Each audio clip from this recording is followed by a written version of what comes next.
इसके प्ले समर्पण ఎస్ దస్తగిర్ సాహెబ్ సేవా సాహితీ సంస్థ ప్రచురణలో డాక్టర్ పోలవరపు శంకరయ్య నాయుడు రచించిన సుందరకాండ విశ్లేషణము పుస్తకావిష్కరణ ప్రొద్దుటూరులోని స్థానిక ఎస్బి మెమోరియల్ హైస్కూల్ ఆవరణలో ఎస్ దస్తగిర్ సాహెబ్ గారి శత జయంతి ఉత్సవ వేడుకల సందర్భంగా జరిగింది.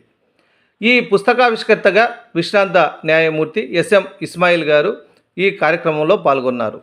ఇస్మాయిల్ గారు దస్తగిర్ సాహెబ్ గారి పెద్ద కుమారులు. ఇస్మాయిల్ గారు retired bank manager S Khaja Mainuddin గారు, ఎస్డిఎస్ జ్యువెలర్స్ అధినేత ఎస్ అహ్మద్ హుసేన్ గారు తమ తండ్రి గారైన ఎస్ దస్తగిర్ సాహెబ్ శత జయంతి వేడుకలను తమ పాఠశాల అయిన ఎస్బి మెమోరియల్ హైస్కూల్లో ఎంతో వైభవంగా అంకితభావంతో జరుపుకున్నారు. సుందరకాండ విశ్లేషణము పుస్తకావిష్కరణ సభా కార్యక్రమానికి శతావధాని నరాల రామారెడ్డి అధ్యక్షత వహించారు. ఏసీ దస్తగిరి ప్రధాన వక్తగాను, మాజీ ఎమ్మెల్యే లింగారెడ్డి ముఖ్య అతిథిగాను పాల్గొన్నారు. ఈ సమావేశంలో పుస్తక రచయిత శంకరయ్య నాయుడు పాల్గొని సుందరకాండ విశ్లేషణము పుస్తక నేపథ్యాన్ని వివరిస్తూ పుస్తకాన్ని ముద్రించడమే గాక పుస్తకావిష్కరణ సభని దస్తగిర్ సాహెబ్ గారి శత జయంతి వేడుకల్లో భాగంగా ఆయన కుమారులు నిర్వహించడం తనకెంతో సంతోషంగా ఉందని తన కృతజ్ఞతలను తెలిపారు. ఈ కార్యక్రమంలో ప్రముఖ రచయిత కలందర్, జింకా సుబ్రహ్మణ్యం మరియు ఇతర సాహితీ మిత్రులు, ఓరియంటల్ కాలేజీ సిబ్బంది, ఎస్బి మెమోరియల్ పాఠశాల ఉపాధ్యాయులు, విద్యార్థులు, దస్తగిర్ సాహెబ్ మిత్రులు, అభిమానులు పెద్ద సంఖ్యలో పాల్గొన్నారు. ఈ వివరాలను యూట్యూబ్లో వీక్షించగలరు.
ఈ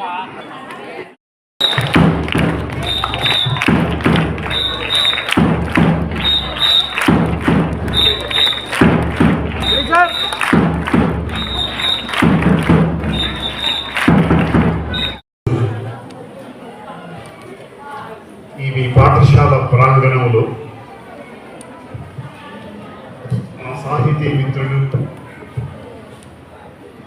ఆత్మీయుడు శ్రీ ఎస్ దస్తగిరి సాహెబ్ గారి శత జయంతి ఉత్సవ సందర్భంగా ఏర్పాటు చేసిన ఈ సుందరకాండ గ్రంథ ఆవిష్కరణ సభలో ఈరోజు మీ సమక్షంలో పాల్గొంటున్నందుకు నాకు చాలా సంతోషంగా ఉంది. ఈ సందర్భంగా వేదికను అలంకరించిన మాజీ శాసనసభ్యుడు, మా పాఠశాల విద్యార్థి, సన్నిహితుడు శ్రీ మల్లెల లింగారెడ్డి గారికి,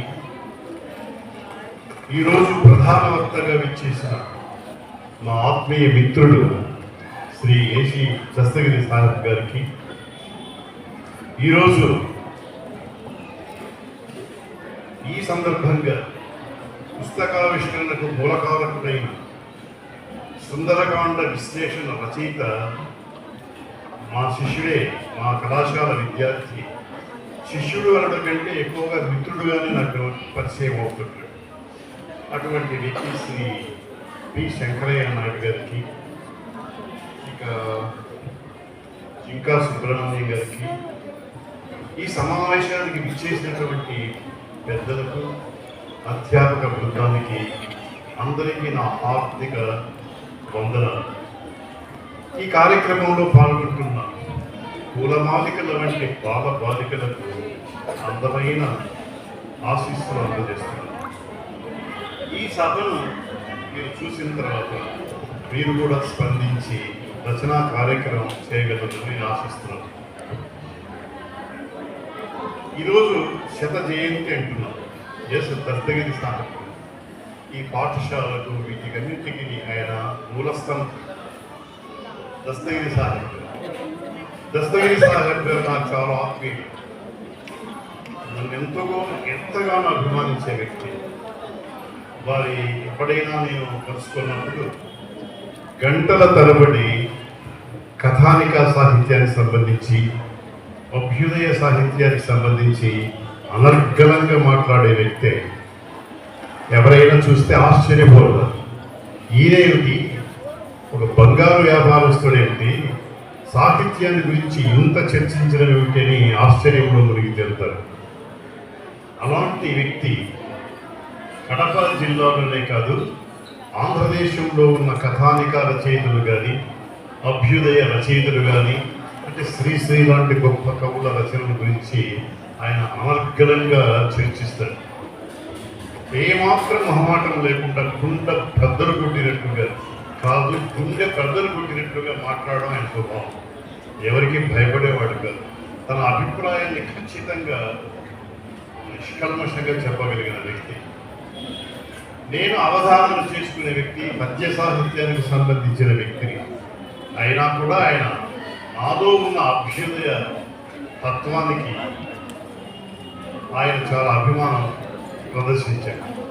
అంటే నా అవధానాల్లో కూడా అభ్యుదయ భావ పరంపర ఉందని ఆయన గమనించాడు. అప్పుడప్పుడు నేను వేదికల మీద వినిపించే వచన కవితలు కూడా విన్నాడు. అందువల్ల ఆయన నా మీద ఎంతో అభిమానాన్ని ప్రదర్శిస్తాడు. అటువంటి గొప్ప వ్యక్తి ఆయన ఈరోజు మనకు లేకపోవచ్చు, కనిపించకపోవచ్చు, ఆయన స్వరం వినిపించకపోవచ్చు, కానీ ఆయన మన స్మృతిపథంలో ఎప్పటికీ ఉంటాడు. అంత గొప్ప వ్యక్తి శ్రీ దస్తగిరి సాహెబ్. వారి కుమారులు బంగారు వ్యాపారంలో కొందరున్న, సంపద సృష్టిస్తున్న, వైభవంతో ఉన్న ఒక వ్యక్తి మాత్రం విద్యారంగంలో ప్రవేశించి ఒక న్యాయస్థానానికి న్యాయమూర్తిగా గొప్ప పదవిని అలంకరించడం అభినందించదగ్గ విషయం. ఆయన ఇస్మాయిల్ ఆత్మీయుడు, చాలా గొప్ప వ్యక్తి. ఇలాగే వాళ్ళ కుటుంబం అంతా కూడా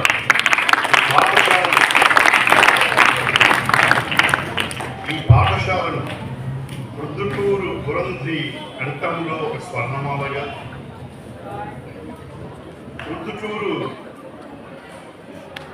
వక్షస్థలంలో ఒక స్వప్న, వాళ్ళ హృదయంలో స్వప్న డోలగా, ఇలాగా చదువుల తల్లి చల్లగా విహరించే ఒక చంద్రశాలగా తీర్చిదిద్దారు ఈ పాఠశాల. ఈ పాఠశాలకు నేను ఇంతకుముందు ఒకసారి ఉపన్యాసం కూడా ఇచ్చారు, మీరందరూ అప్పుడు ఇక్కడ లేదు. ఏదో ఒక సన్మాన సభకు ఇచ్చేసి ఈ సభలో పాల్గొన్నా. అది ఇది రెండోసారి మూడోసారి నాకు ఉంటుంది. ఈ సందర్భంగా మిమ్మల్ని అందరినీ కలుసుకున్నందుకు నాకు చాలా సంతోషంగా ఉంది. ఈ పుస్తకావిష్కరణ సందర్భంగా ఈరోజు ప్రధానమైన అంశం మన శంకరయ్య నాయుడు రచించిన సుందరకాండ విశ్లేషణ. రామాయణంలో ఎన్ని కాండలు ఉన్నాయో మీకు తెలుసు. ఎన్ని ఉన్నాయి? 6 కాండలు. అయోధ్య తర్వాత యుద్ధకాండ, చిట్ట చివరి వరకు 6 కాండలు. ఈ మధ్యలో వచ్చేది సుందరకాండ. దీనికి సుందరకాండ పేరు విచిత్రంగా ఉంది. బాలకాండ అన్న, అయోధ్యకాండ అన్న, అరణ్యకాండ అన్న అర్థం చేసుకోవచ్చు, యుద్ధకాండ, కిష్కింధకాండ అర్థం చేసుకోవచ్చు. కానీ సుందరకాండ ఏమిటి అని చాలా ఆశ్చర్యం కలుగుతుంది. దానికి వాల్మీకి మహర్షి రామాయణంలోనే చెప్పారు. అసలు రామాయణంలో గొప్ప ప్రదర్శన ఏమిటి? మీరందరికీ రామకథ తెలుసు అనుకుంటారు. రాముడు హీరో, సీత హీరోయిన్, విలన్ రావణాసురుడు. ఈ కథ మీకు తెలుసు, సినిమాలు చూసి ఉంటారు, టీవీలో కూడా కథలు చూసి ఉంటారు. రాముడు చాలా గొప్పవాడు అని మనం అంటాం. ఉత్తమ మానవుడు, మానవుల్లో గొప్ప వ్యక్తిగా, పురుషోత్తములుగా మనం కీర్తిస్తాం. అందుకే 30-40 సంవత్సరాల క్రితం ఒక శ్రీరామనవమి సందర్భంలో మనం శ్రీరాముని మీద పద్యం చెప్పాం. ఇప్పుడు సీసపద్యం చెప్పాను. ఒకసారి కనిపించు రుప్పొంగు హృదయాల జానకీ శృంగార సారమూర్తి, ఒకసారి కనిపించు ఉద్రేకమున ఊగి విల్లందుకున్నట్టి వీరమూర్తి, ఒకసారి కనిపించు ఉల్లాసమున నటి శబరి పండ్లను తిన్న శాంతమూర్తి, ఒకసారి కనిపించు ఉడుత భక్తికి మెచ్చి ముద్దాడు కారుణ్య ముద్దమూర్తి. అంటే ఒక్కొక్క రసంలో కనిపిస్తుంటాడు మనకు శ్రీరాముడు. మనకు నవరసాలు ఉన్నాయి కదా, ప్రధానమైనటువంటి రసాలు శృంగారము, వీరము, శాంతం ఇలాంటి రసాలతో ఆ రాముని యొక్క రూపం కనిపిస్తుంది. జానకీ శృంగార సారమూర్తిగా, విల్లందుకున్న వీరమూర్తిగా మనకు దర్శనమిస్తాడు. శబరి పండ్లను ముచ్చటగా తినే ఆ శాంతమూర్తి కనిపిస్తాడు. ఉడుద భక్తికి మెచ్చి ముద్దాడే కారుణ్యమూర్తిగా, కరుణారసమూర్తిగా కనిపిస్తాడు. ఇలాగ రసమున తన మూర్తి రహి వహింప చంద్రని భకీర్తి శ్రీరామచంద్రమూర్తి, నీలి కన్నుల వెన్నెల చాలువార సిరుల రచించి మిమ్ము రక్షించుగాక అని 40 ఏళ్ల కింద చెప్పిన పద్యం. శ్రీరాముడి యొక్క రూపాన్ని స్కెచ్ గీసి చెప్పినటువంటి నాయకుడిని హీరోగా తీసుకున్న వాల్మీకి గారు. వాల్మీకి గారు ఆదికవి.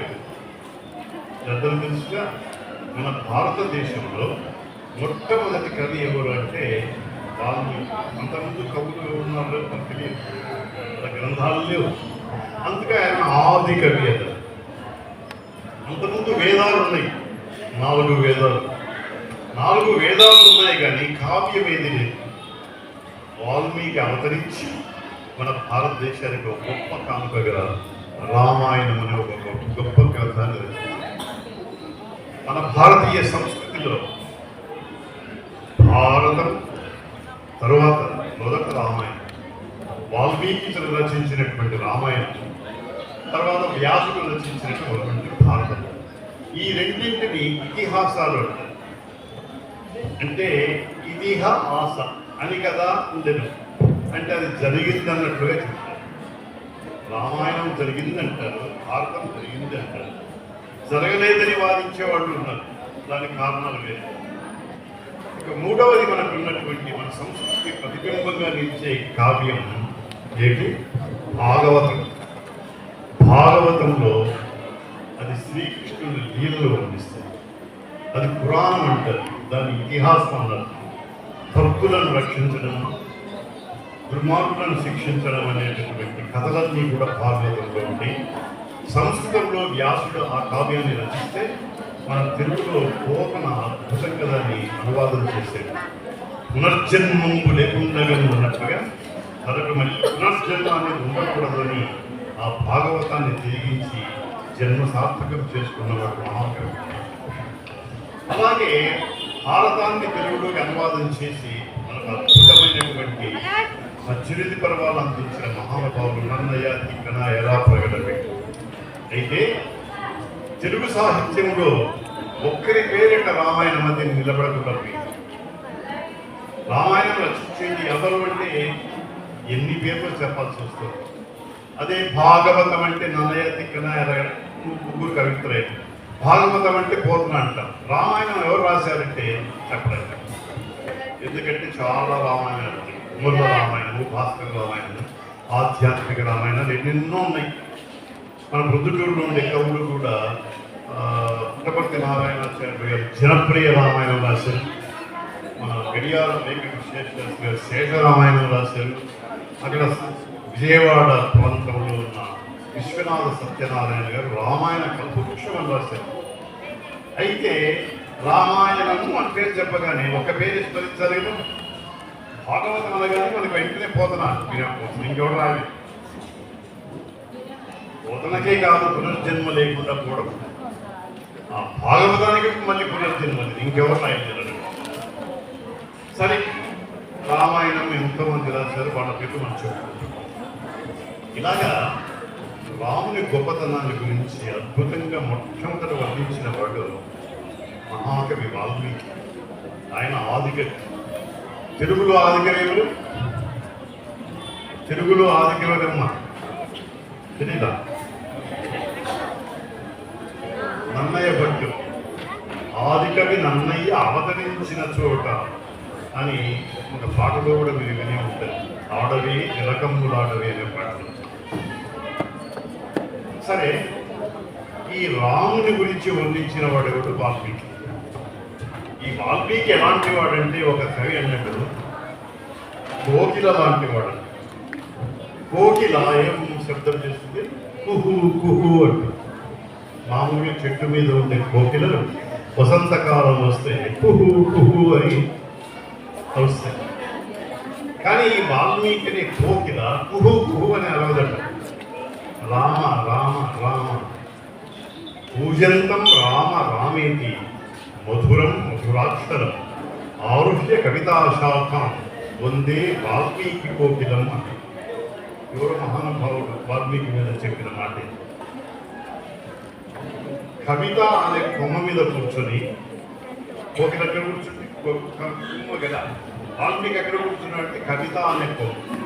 కవిత అనే కొమ్మ మీద కూర్చొని మధురం మధురాక్షరం, ప్రతి అక్షరము కూడా తేనెలు కురిసినట్లుగా తీయగా ఉండేటట్లుగా రామ రామ అనే పూజితాలు వినిపించేవాడు ఈ వాల్మీకి కోసం.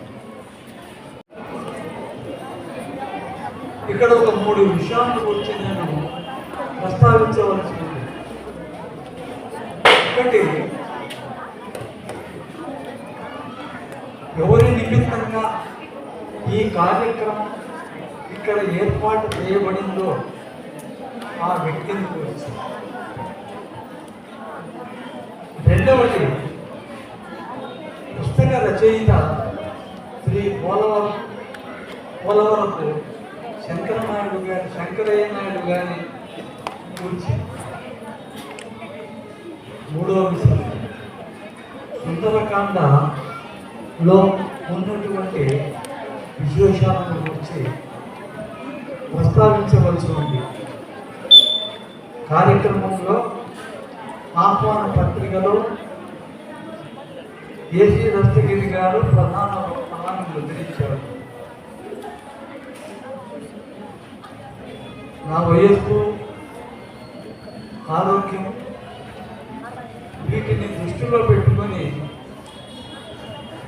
నేను ప్రధాన వక్తగా న్యాయం చేయలేనేమో అని నేను భయపడ్డాను. కానీ ఇక్కడికి వచ్చిన తర్వాత నా బరువులో 30 బరువు సభాధ్యక్షులే వారి భుజస్కంధాల మీద తీసుకొని రామాయణం, సుందరకాండ, మరి శంకరయ్య గారిని గురించి, ఈ స్కూల్ యొక్క ప్రాశస్త్యాన్ని గురించి వివరంగా చెప్పారు. ఆయనకు ఆ శతాధిక వందనాలు చెప్పాలి. ఎందుకంటే నేను మోయలేని బరువును ఆయన తన భుజస్కంధాల మీద నేను ఉన్నాను. మీరు ప్రధాన వ్యక్తిగా ఉన్నా నేను మీకు అండగా ఉంటాను అన్న భరోసా తీసుకొని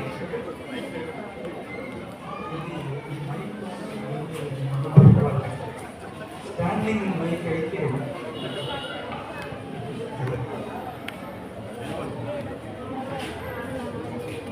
దస్తగిరి సాహెబ్ గారు పొద్దుటూరు ప్రజలకి కూడా బాగా పరిచితులు. ఎంత బాగా పరిచితులు అని అంటే బంగారు దస్తగిరి, కమ్యూనిస్టు దస్తగిరి, గొప్ప సాహిత్యాభిమాని అనేటువంటి రీతిగా ఆయన ఒక నిబద్ధత కలిగిన వ్యక్తిగా, నైతిక విలువలకు ప్రాధాన్యతనిచ్చేటువంటి ఒక వ్యక్తిగా, సాహిత్యాభిమానిగా పొద్దుటూరు పట్టణంలో బాగా పేరు పొందినటువంటి ఉన్నతుడు శ్రీ దస్తగిరి సాహెబ్ గారు. వారి ఆదర్శాలకు, వారు కట్టుబడిన విలువలకు అనుగుణంగా వారి కుటుంబ సభ్యులు, వారి సంతానం, వారి అడుగుజాడలను ప్రయాణం చేస్తూ ఒక విద్యాలయాన్ని స్థాపించి వారి తల్లిగారి పేరు ఎందరో విద్యార్థులకు విద్యాదానం చేయటమే కాదు, వివిధ రంగాలలో ప్రముఖులైనటువంటి వ్యక్తులను ఆహ్వానించి వారికి వారి తండ్రి గారి పేరిట మారక పురస్కారాలను ఇవ్వడం అనేది చాలా ప్రశంసనీయమైనటువంటి అంశం. అంతేకాకుండా సామాజిక కార్యక్రమాలలో కూడా ఎంతో చొరవతో ఆ దస్తగిరి సాహిబ్ గారు చూసినటువంటి ఆ బాటలోనే వారి తండ్రి గారి కీర్తిని ఇంకా వెనుబడిపోతున్నారు. ఈనాడు ఇక్కడ ఈ సుందరకాండ విశ్లేషణం అనేటువంటి 180 పేజీల పుస్తకం సుందరకాండలో ఉన్నటువంటి విశేషాలను శంకరయ్య గారు విశ్లేషిస్తే వాటిని ఒక గ్రంథంగా ముద్రణ వ్యయ భారాన్ని వారు స్వీకరించడమే కాకుండా ఈనాడు ఈ ఆవిష్కరణ కార్యక్రమాన్ని కూడా ఎంతో విజయవంతంగా వారు నిర్వహించడం అనేది వారి సౌమనస్య సామరస్య భావనలకు, ఇతర భాషా సాహిత్యాల పట్ల, సంస్కృతుల పట్ల వారి కుటుంబానికి ఉన్నటువంటి సమ్యక్ అవగాహన వ్యక్తమవుతుంది. ఇది మొదటి అంశం. ఇక రెండవది, ఇక్కడ ఆధీనుడై ఉన్నటువంటి మిత్రుడు శంకరయ్య గారు. శంకరయ్య గారిని గురించి చెప్పాలి అంటే, శంకరయ్య గారు నాకు దాదాపు 40 సంవత్సరాల నుంచి 4 దశాబ్దాల కాలం నుండి పరిచయస్తులే కాదు, ఆత్మీయ మిత్రులు కూడా. నేనంటే వారికి అమితమైనటువంటి గౌరవం. శంకరయ్య గారు, రామారెడ్డి గారు పనిచేసినటువంటి ప్రాచ్య కళాశాలలో వారు అధ్యయనం చేశారు. సాహిత్య శిరోమణి. అక్కడ ఉన్నటువంటి గురు పరంపరలలో బండ్ల వెంకటరమణయ్య గారు అనేవారు ప్రముఖులు. వారు వారికి సాహిత్య గురువులు, పాఠాలు చెప్పినటువంటి గురువులు. మరి నాకు ఆ బండ్ల వెంకటరమణయ్య గారే నాకు కవితా గురువు. ఈ రకంగా మేమిద్దరము మహాధ్యాయులం కాకపోయినా కూడా సబ్రహ్మచారులమే. ఇది ఈ గ్రంథ విశ్లేషణకు ప్రేరణ, ఇన్స్పిరేషన్ ఎక్కడి నుంచి వచ్చింది రమణయ్య గారి, శంకరయ్య గారికి అంటే, మిత్రులారా, వయోమానం చేత తలపడుతున్నాను. తలపెట్టదలిచినా కూడా రామాయణంలో సుందరకాండము ఒక 40 రోజులు కఠినమైన దీక్షతో ఆయన పారాయణం చేసేవారు, తత్ఫలితాన్ని పొందేవారు రమణయ్య గారు. దగ్గరగా ఉన్నారు, ప్రక్కనే ఉన్నారు. రమణయ్య గారి ప్రతి చర్యను కూడా పరిశీలిస్తున్నవారు శిష్యులుగా చూస్తూ ఉన్నారు. రమణయ్య గారు ఎందుకు సుందరకాండ పారాయణము ప్రతి ఏటా ఏదో ఒక కార్యక్రమ నిమిత్తం వారు 40 రోజులు ఒక ఋషితత్వంలాగా ఆ వ్రత దీక్ష అయిపోయేటప్పటికీ ఆయన రమణ మహర్షిలాగా మనకు కలిగించేవారు. చూసారు ఈ సుందరకాండలో ఉన్నటువంటి విశేషాన్ని ఆయన గ్రహించారు. మనం కూడా సుందరకాండను అనుసరిస్తే, పారాయణం చేస్తే బాగుంటుంది అనేటువంటి దృష్టితో వారు సుందరకాండ పారాయణం, సుందరకాండ పఠనం మీద వారి దృష్టిని మరలించారు. తత్ఫలితమే ఈనాడు ఈ పుస్తక రూపంగా మన ఎదురుగా ఇంకా ఆవిష్కరింపబడింది. అంటే ఈ పుస్తక ముద్రణకు ప్రేరకులు బండ్ల వెంకటరమణయ్య గారు, మరి శంకరయ్య గారు. పోతే శంకరయ్య గారు పాండిత్య విశేషాలను, విద్యార్హతలను గురించి నేను 2 ముక్కలు మీ ఎదురుగా ప్రస్తావించవలసి ఉంది. శంకరయ్య గారు మలయాళ స్వామి ప్రాచ్య కళాశాలలో 100కి 100 కృతంలో సాహిత్య శిరోమణి పట్టాను వెంకటేశ్వర విశ్వవిద్యాలయం తరఫున పుచ్చుకోవడమే కాకుండా ఆ తర్వాత అనేక ప్రముఖ విశ్వవిద్యాలయాల నుండి వారు అనేక డిగ్రీలను పొందారు. అదే ఎంఏ సంస్కృత్, ఎంఏ తెలుగు, ఏ విద్వాన్, బిఈడి, పిహెచ్డి, ఇంకా ఇంకా ఇంకా ఇలా చూస్తే ప్రముఖమైన విశ్వవిద్యాలయాలు ప్రసాదించిన విద్యార్హతలు 60 పైచులకే ఆయనకు ఉన్నాయి. ఇన్ని విద్యార్హతలు కలిగినా కూడా సంస్కృత భాషలో, తెలుగు భాషలో అపారమైన పాండిత్య గరిమ ఉండినప్పటికీ కూడా వారు ఎంతో వినయ సంపన్నులు. నాకేం తెలియదు, నేనేమాత్రం వాడిని సాహిత్య మహాసాగర తీరంలో ఒక రేణువును నేను అన్నంత వినయ సంపన్నులు, నిర్వికారులు, నిరానందులు. ప్రస్తుతం శంకరయ్య గారు నెల్లూరులో ఆధ్యాత్మిక సాహిత్య ప్రవచనాలు చేసుకుంటూ తమ శేష జీవితాన్ని గడుపుతూ ఉన్నారు. ఇది శంకరయ్య గారిని కూర్చున్నటువంటి 2వ అంశం ప్రస్తావించారు. ఇక 3వ దానికి వస్తున్నాం. 3వ విషయంలో నాకు చాలా బరువు తెచ్చుకున్నారు రామారెడ్డి. అయినా నేను కూడా కొంత లేకపోతే కొంతైనా కూడా వయవలసింది కదా. ఇది సుందరకాండ రామాయణములో ఒక భాగం మాత్రమే. రామాయణం షట్కాండం అంటే 6 కాండలు, 6 భాగాలు. బాలకాండ, అయోధ్యకాండ, అరణ్యకాండ, కిష్కింధకాండ, సుందరకాండ, యుద్ధకాండ. ఈ 6 కాండలలో కూడా సుందరకాండ అత్యంత ప్రాముఖ్యత కలిగింది.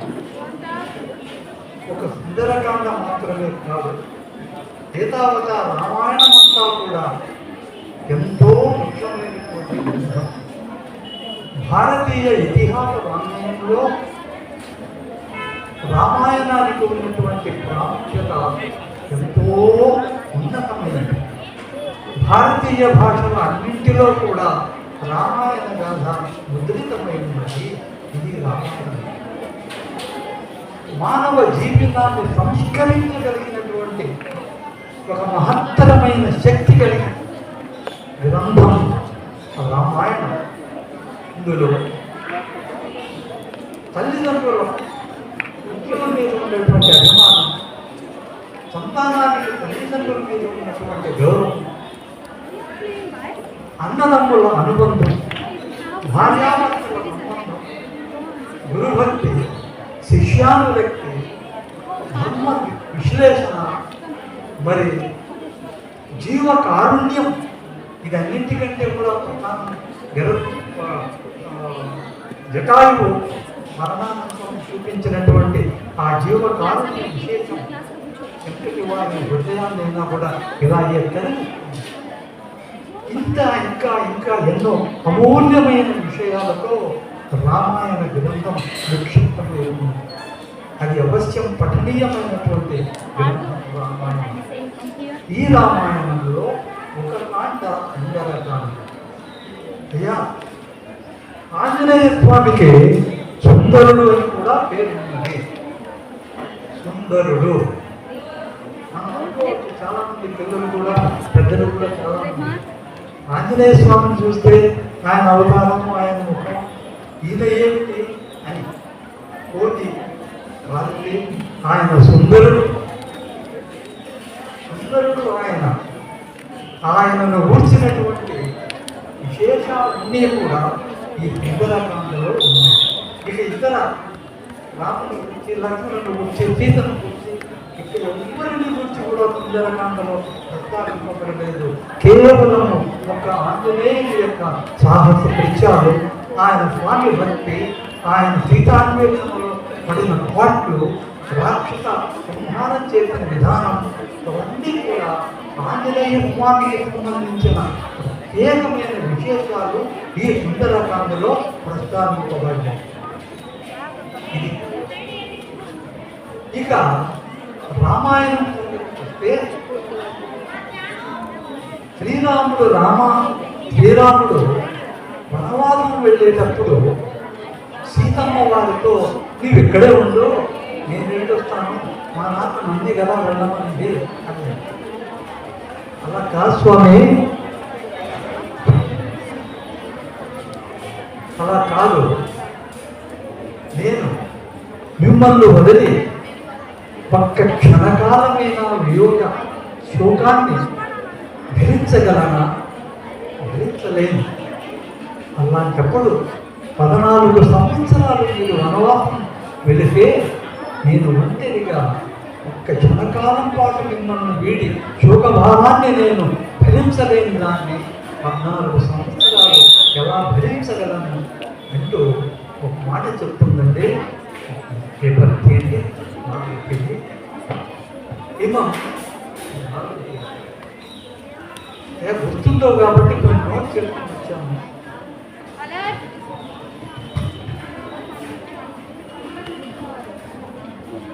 ఇమం హి సహితం శోకం ముహూర్తమపి నోత్సహే కిం పునర్దశ వర్షాన్ని త్రీణి చైకం చ దుఃఖిత. నేను 14 సంవత్సరాలు వీడి ఎలా దుఃఖాన్ని భరించగలను అంటే 14 సంవత్సరాలు అనే వాల్మీకి మహర్షి రాసిండొచ్చు చతుర్దశ వర్షాన్ని అని చెప్పి. కానీ ఈ శ్లోకంలో ఏం చెప్పారు? కిం పునర్దశ వర్షాన్ని 10 సంవత్సరాలు, త్రీని 3 సంవత్సరాలు, చ ఏకం మరియు 1 సంవత్సరం. అంటే 10, 3, 1 కలిసి 14. 14 సంవత్సరాల వనవాసం నేను ఎలా మిమ్మల్ని వీడు ఉండగలను అనే దానికి బదులుగా సీతమ్మ వారు చెప్పినటువంటి ఈ శ్లోకంలో విశేషం శంకరయ్య గారు అత్యంత లోతుగా ఆలోచించి ఆవిష్కరించారు. శ్రీరామచంద్రుడు అరణ్యవాస సమయంలో ఒక 10 సంవత్సరాలు ఋష్యాశ్రమాలలో గడిపారు. తర్వాత 3 సంవత్సరాలు పంచవటిలో ఉండినారు. అది ఋష్యాశ్రమాల్లో గడపడం. స్త్రీని 3 సంవత్సరాలు పంచవటిలో గడపడం. ఏకం 1 సంవత్సరం లంకలో. అంటే ఇది 10, 3, 1, 14. ఈ విశేషం చక్కగా 14 సంవత్సరాల నుండి ఎట్లా గడిపినాడు శ్రీరామచంద్రుడు అంటే సీతమ్మ వారు చెప్పిన ఈ శ్లోకాన్ని శంకరయ్య గారు పరిశీలించి లోతుగా ఇలా విశ్లేషించారండి. ఇది ఆయన పరిశోధన దృష్టికి, పరిశీలన అనుభవానికి ఒక చక్కని తార్కాణం. ఇక సుందరకాండలో మహేంద్రగిరి పర్వతం మీద దట్టించి రొమ్ము వెప్పుకొని ఒక్కసారి భూమిని తన పాదముతో తట్టి మహేంద్రగిరి నుంచి గొప్పది ఒక్కసారి సాగర 10 యోజన అది దాన్ని దాటారు. ఇంకా దాటక ముందే కొన్ని అవాంతరాలు ఆయనకు మొట్టమొదట అయ్యా ఇందులో విశేషాలు చాలా ఉన్నాయి. అన్నీ చెప్పాలంటే రామారెడ్డి గారు చెప్పిన ఉపన్యాసం కంటే ప్రతి కంటే ఊరుగా బరువు అవుతుంది. కనుక నేను ఇంకా ఒకటి మాత్రమే చెప్పి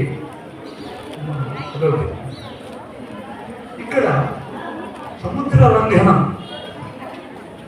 హనుమంతుడు సముద్రాన్ని దాటేటప్పుడు సాగరుడు అంటే సముద్రుడు మైనాకుడితో సంభాషణ చేశాడు. సాగర మైనాకుల సంభాషణ ఇక్కడ మనం ఈనాటి ఈ తరం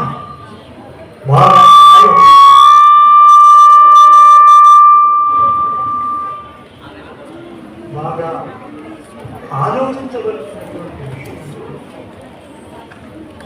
మైనాకుడితో చెప్పాడు. మైనాకుడు ఎక్కడ ఉన్నాడు? సముద్ర గర్భంలో పాతాళంలో. మైనాక ఆంజనేయ స్వామి వస్తున్నాడు. స్వామి కార్య అర్థి శ్రీరామ కార్య అర్థి అయి ఆంజనేయ స్వామి వస్తున్నాడు. 10 యోజనాల సముద్రాన్ని దాటడం అంటే ఎంతో శ్రమతో కూడిన పని. ఇంకా ఆయన అలసిపోయి ఉండొచ్చు. నువ్వు కాస్త బయటకు వచ్చి ఆయనకు కాస్త ఆశించండి. ఎందుకు చెప్తున్నాను నేను ఈ మాట అంటే, నేను శ్రీరామచంద్రుడి యొక్క వంశీయుల చేత అనగా కకుత్స వంశం, ఇక్షాను వంశం, సూర్యవంశం అన్ని వారికే. ఇందులో సగరుడు అశ్వమేధ యాగం అదంతా కూడా మీకు తెలుసు. సగర పుత్రుల చేత త్రవ్వబడి సాగరముగా ప్రసిద్ధి పొందిన సాగరుడు అనే నామం నాకు సార్థకమైంది ఒక శ్రీరామచంద్రమూర్తి యొక్క పూర్వీకుల చేత. నాకు రాముడితో డైరెక్ట్గా సంబంధం లేకపోయినా వారి పూర్వీకులు సకల మహాచక్రవర్తి ఆయన సంతానం ఈ సాగరాన్ని నన్ను బయటికి తీసుకొచ్చారు. వారు ప్రవీణ్దే ఈ మహాసాగరం కనుక అలా నేను స్వామికి కృతజ్ఞతాబద్ధుడనై ఉన్నాను. నా తరపుగా నీవు వాటిని చేస్తున్నాను. అప్పుడు మైనాకుడు చెప్తున్నాడు, నిజమే, మీరు మాత్రమే కాదు, నాకు కూడా సంబంధం ఉన్నది ఆంజనేయ స్వామితో. ఎలాంటి సంబంధం? మీకు శ్రీరాముడితో సంబంధం, నాకు ఆంజనేయుడితోనే సంబంధం. ఎలాంటి సంబంధం అంటే, ఇంద్రుడు పర్వతాలకు రెక్కలు వచ్చి ఎక్కడంటే అక్కడ వాలి ఋష్యాశ్రమాలు, నగరాలు, జనపదాలు అన్నీ కూడా విధ్వంసం చేస్తున్న ఈ పర్వతాలు రెక్కలుండి ఎగిరిపోతున్నాయి. అంచేత ఇంద్రుడు ఏం చేశాడు? తన వజ్రాయుధంతో ఆ రెక్కలను, పర్వతాల రెక్కలను ఛేదిస్తూ వచ్చాడు. ఈ సమయంలో మైనాకుడు భయపడ్డాడు. మైనాకుడు కూడా పర్వతుడు, నా రెక్కలు ఎక్కడ విరిచేస్తాడు ఇంద్రుడు అని భయపడినప్పుడు వారికి తండ్రి అంటే ఆంజనేయ స్వామి వారి తండ్రి వాయుదేవుడు, నువ్వు భయపడవాడు, నేను నిన్ను రక్షిస్తా అని తన అమితమైనటువంటి వాయువేగంతో తీసుకెళ్ళి మైనాకుడిని పర్వత సాగర గర్భంలో ఉంచుతాడు మైనాకుడు. ఆ విధంగా మైనాకుడిని రెక్కలు తెగిపడకుండా వాయుదేవుడు కాపాడినాడు మైనాకుడు. ఇదిగో ఈ సంబంధంతో ఆంజనేయ స్వామికి వారి తండ్రి గారి వల్ల నేను లబ్ధి పొందాను. అంచేత వచ్చేది ఆంజనేయ స్వామి, ఆయనకు నేను తప్పకుండా వాక్యాన్ని ఇస్తాను నేను అని మైనాకుడు చెప్పాడు. మిత్రులారా, ఈనాడు ప్రత్యక్షంగా గంట క్రితం, ఒక రోజు క్రితం, ఒక నెల క్రితం మనతో సహాయం పొందినటువంటి వ్యక్తులే ఆ సహాయాన్ని మరిచిపోయి కృతజ్ఞతాభావం లేకుండా కృతజ్ఞులుగా మారేటువంటి ఈనాటి ప్రపంచంలో కృతజ్ఞత అంటే ఎప్పుడో నీ వల్ల కాదు, నీ తండ్రి తాతల వల్ల నేను లబ్ధి పొందాను, నేను సాయం పొందాను. ఆ సాయానికి కృతజ్ఞతగా నేను మీ ఎడల నా కృతజ్ఞతాభావాన్ని ప్రకటించుకుంటున్నాను అనేటువంటి మహనీయ వ్యక్తులు ఈ కాలంలో పెరుగుతున్నారు. ఇది కృతజ్ఞత అంటే గొప్ప విశేషము.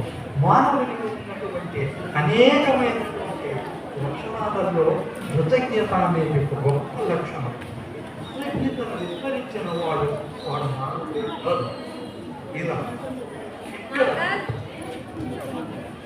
అయ్యా నువ్వు ఆలస్యం చేస్తావేమో, మైనాకుడు నువ్వు ఆలస్యం చేస్తావేమో, సమయానికి అనుకున్న వేళకే మనం సహాయం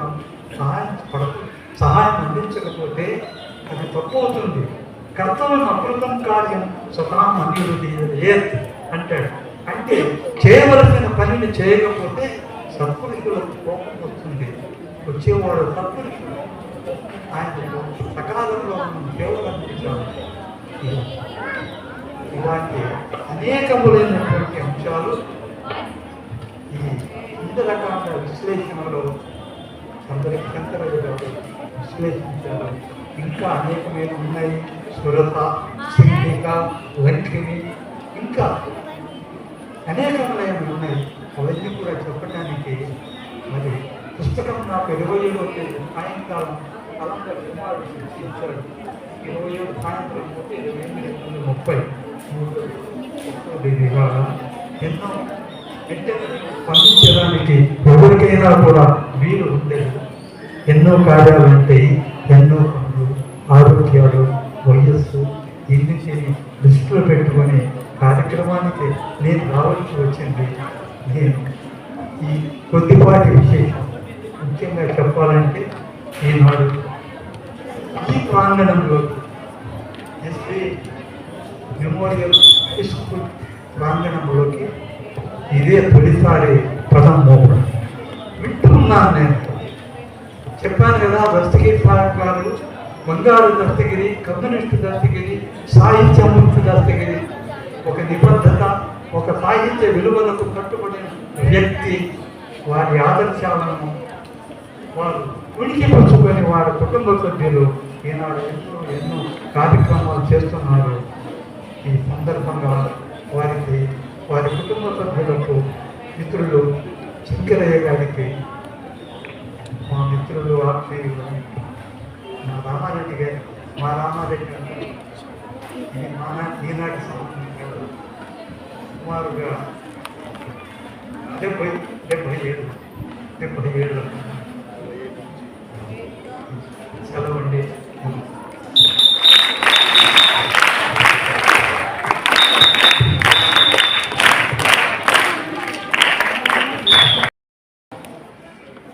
ఏళ్ల వార్ధక్యంలో కూడా ఇంత ఉత్సాహంగా, ఇంత ఉల్లాసంగా ప్రసంగం చేయగలడు.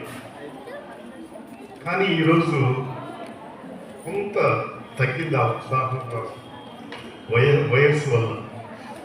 ఆయన సుందరకాండ విశ్లేషణ అంశాల గురించి ఎన్నో అంశాలను, ఒక 2-3 అంశాలను ప్రస్తావన చేసి చక్కగా వివరించారు.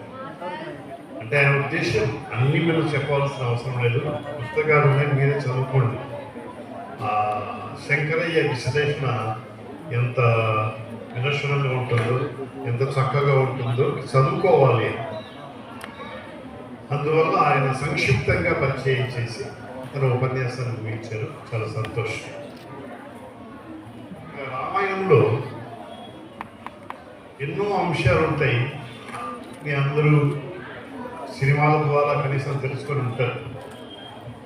మాకు కూడా అవధానంలో ఎక్కువగా రామాయణం గురించిన ప్రశ్నలు వస్తుంటాయి. అప్పుడు వాటిని మేము పూర్ణ చేయవలసి వస్తుంది. సుందరకాండ అన్నారు కాబట్టి దాన్ని ప్రస్తావన చేస్తారు. ఆంజనేయుడు సీతమ్మ దగ్గరికి వెళ్ళి తన వృత్తాంతాన్ని తెలియజేస్తాడు. నేను రామ భక్తుల్ని, రామ బంటుని చెప్పుకుంటాడు. శ్రీరాముని యొక్క ముద్రికను కూడా చూపిస్తాడు. సీతమ్మ నమ్మాలి అన్న ఉద్దేశంతో ఆ రాముని యొక్క స్వరూపాన్ని ఆంజనేయుడు అద్భుతంగా వర్ణిస్తాడు. మన శంకరయ్య నాయుడు విశ్లేషణలో కూడా కొన్ని ఉదాహరణలు. అప్పుడు సీతమ్మ నమ్ముతుంది. ఆమె రాముని వియోగంలో దాదాపు సంవత్సరం పాటు విలవిలలాడుతున్నది, గిలగిల కొట్టుకుంటున్నది ఆ మనస్సు చేపలాగా. అంత దుఃఖంలో ఆమె కళ్ళల్లో నుంచి కన్నీళ్లు వరదలాగా పొందుతూ ఉంటే ఆంజనేయుడు ఓదార్చుతాడు. ఈ సన్నివేశాన్ని నేను ఒకసారి బళ్ళారిలో ఒక అవధానంలో చెప్పాల్సి వచ్చింది. అవధానంలో దత్తపదిలో ఒక అంశం ఉంటుంది.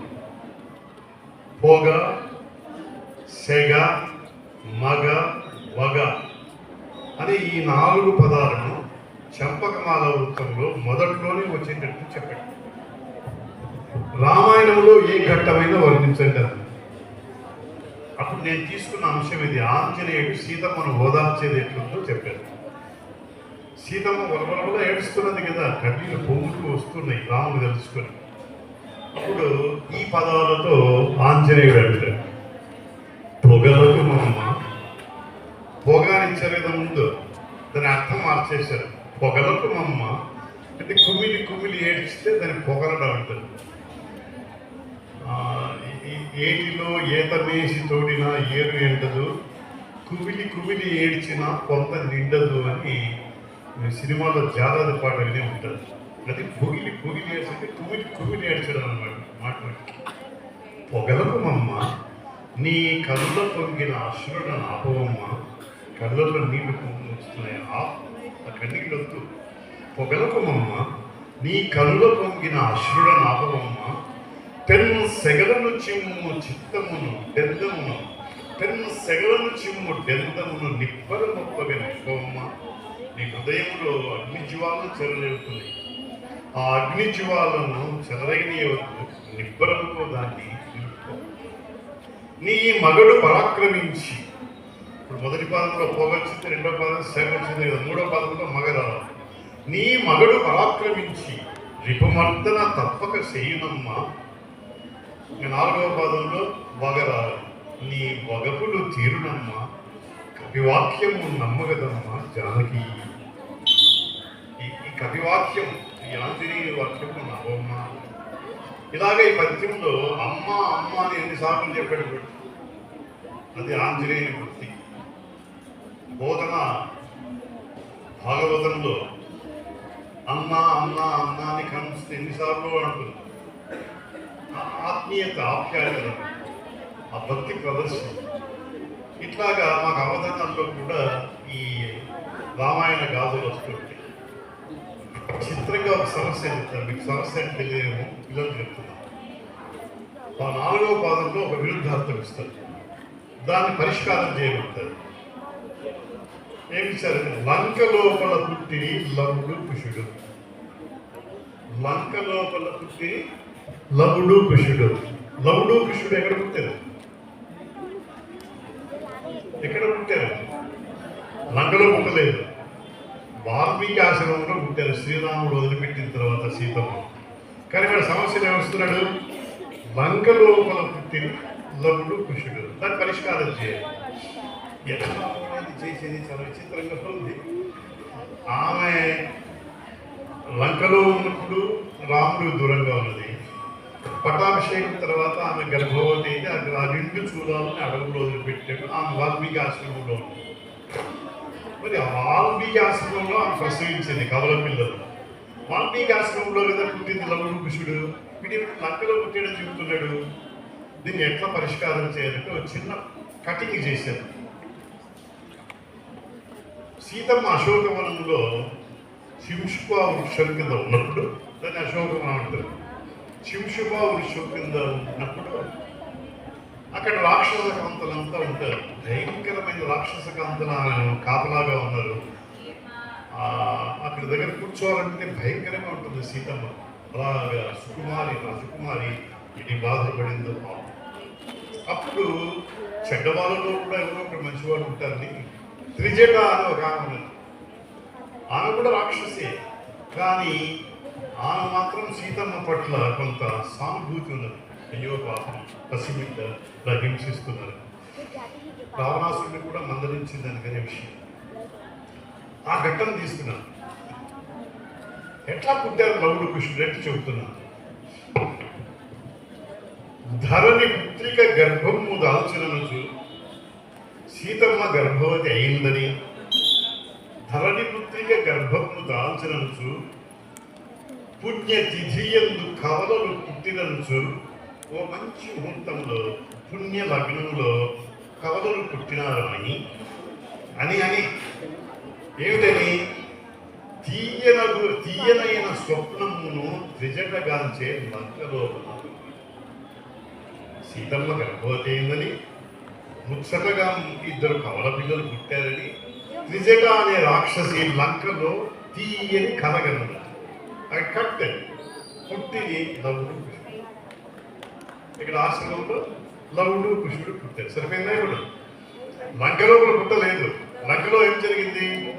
త్రిజట తీయని కలగన్నది.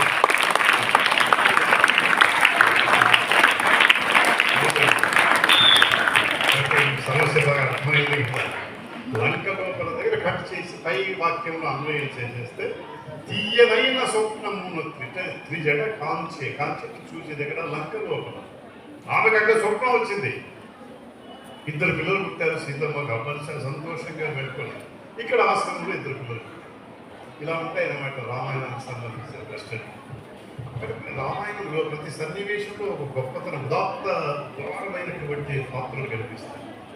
అన్నదమ్ముల అనుబంధానికి, ఆలు మగల దాంపత్య బంధానికి, పితృవాక్య పరిపాలనకు, అన్నింటి సుగుణాలకు అలవాటు. అందుకే రాముడిని 16 ఉత్తమ గుణాలతో వాల్మీకి వర్ణించారు. మా శిష్యుడు ఇటీవల ఈయన ఫ్రెండ్ కూడా రాజశేఖర్ అన్నాడు నెల్లూరు, ఆయన కూడా ఈ ఉపన్యాసాలు ఇస్తుంటారు. 16 ఉత్తమ గుణాలు శ్రీరాములు ఉన్నాయి. రాముడే కాదు, లక్ష్మణుడు అంతకంటే గొప్పవాడు, భరతుడు ఇంకా వీళ్ళకంటే గొప్పవాడు. తనకు సామ్రాజ్యం వచ్చినా కూడా ఏరుకోకుండా అమ్మను నిందించి వెంటనే వచ్చి రాముని పాదుకలు తీసుకొని పట్టాభిషేకం చేశారు. లక్ష్మణుడు ఎంత గొప్పవాడంటే మీరు చెప్తే ఆశ్చర్యపోతారు. లక్ష్మణుడు సీతమ్మ వదిన కదా, ఆమె వదిన ముఖాన్ని చూడలేదు. చూడకుండా ఎలా ఉంటాడు? చూడడం అంటే పరిశీలనగా చూడడం, ఊరికే అట్లా చూసి అంటే కాదు, పరిశీలనగా చూడడం అనేది టైం చేయదు. నాకు లక్ష్మణుడు అలా చూడలేదు. ఎందుకంటే వదిన ఆమె తల్లితో సమానం, మాతృమూర్తి అది. అందుకే అన్నాడు, ఈ రాముడు విరహంలో కృంగిపోతున్నప్పుడు కిష్కింధలో ఆ నగలను కూడా ఆమె వదిలేసిపోయింది. తన శరీరం ముందే నగలను తీసి ఒక మూట తీసి పడేసి ఎవరైనా చెప్తారు. అది వీళ్ళకి దొరికింది. ఆంజనేయుడు, సుగ్రీవుడు వీళ్ళందరికీ దొరికింది. అప్పుడు వాళ్ళంతా చూస్తారు, ఎవరు నగలు దొరికినాయి, మొదట రామునికి ఇస్తారు. ఆ నగలు చూడగానే రాముడికి దుఃఖం పొంగి వచ్చి కళ్ళలో నీళ్లు నిండిపోయినాయి. కళ్ళు కనిపించలేదు, కంటి నిండా నీటి పొరలు ఉన్నాయి. నాయన లక్ష్మణ, నా కళ్ళల్లో నీళ్లు నిండినాయి, నాకు కనిపించడం లేదు ఈ నగలు, నువ్వైనా చెప్పు మీ వదిన నగలు ఇవేనా? అప్పుడు లక్ష్మణుని చూసి ఈ శ్లోకం ఎంత గొప్పదో, ఒక వదిన మీద ఒక మగదికి ఉండవలసినటువంటి భక్తిభావం ఎలా ఉందో అద్భుతమైన శ్లోకం ఇది. లక్ష్మణుడు ఏమంటాడు? నాహం జానామి కేయూరి, నాహం జానామి కంకణి, నూపురేత్వ అభిజానామి నిత్యం పాదాభివందన. అన్నయ్య, మా వదినమ్మ గారి కేయూరంలో నేను చూడలేదు. కేయూరంలో అంటే ఇక్కడ అంగదములు అంటారు. కేయూరం మన పెళ్లికున్న ఇక్కడ వేస్తుంటారు. కేయూరంలో నేను చూడలేదు, వాటిని అంగదాలని కూడా. నేను ఆమె చేతుకున్న కంకణాలు చూడలేదు. మా అహం జానామి అంటే డోంట్ నో అర్థం. మా అహం జానామి కేయూరే, నా అహం జానామి కంకణి. మరి ఏం తెలుసు నీకంటే? నువ్వు పురేత్వ విజానామి, కాళ్ళకున్నటువంటి అందరు మాత్రం నాకు తెలుసు. వదిన గారి కాళ్ళుగా వేసుకున్న అందరు వాటి సంస్కృతంలో నూపురములు అంటారు, మంజీరములు అంటారు. నూపురములు, మంజీరములు.